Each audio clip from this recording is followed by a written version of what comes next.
my Christmas lights, I also install govee permanent lighting, which are permanent lights that go on like the soffit of your house. They get stuck on and then they screw in with brackets. And they're really cool. They can light up the side of your house all through the year, and you can change the colors on them. Each individual one, you can select a color, you can select little shows that they can do and everything, but they're super cool.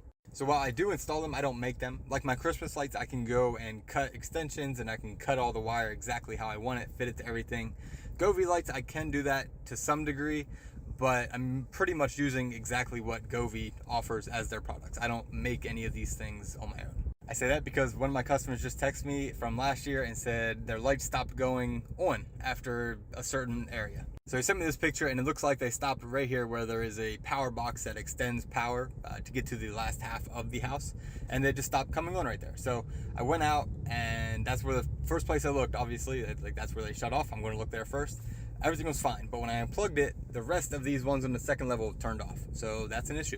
So I went to where they stopped turning off, which is the first floor was all on, and then there's a splice, and then there's 2 extensions to get to the top.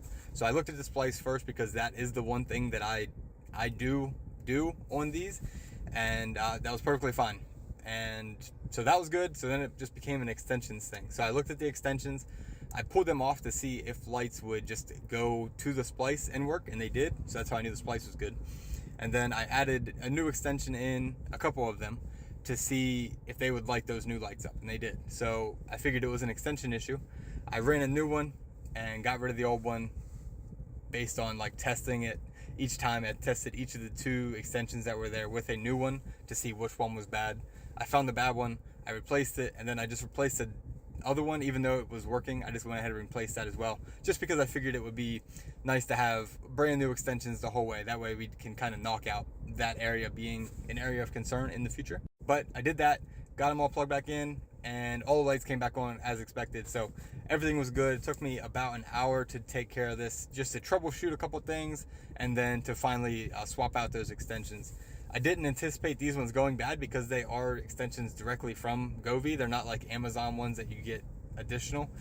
So I was kind of surprised by that. But if you ever have any issues like that where lights stop going on, it might be a power issue based on your extensions. You got to limit how many extensions you have, but sometimes you need more to be able to make it work. So it does get tough, but if you have something like that come up, check out the extensions before you start cutting and replacing lights.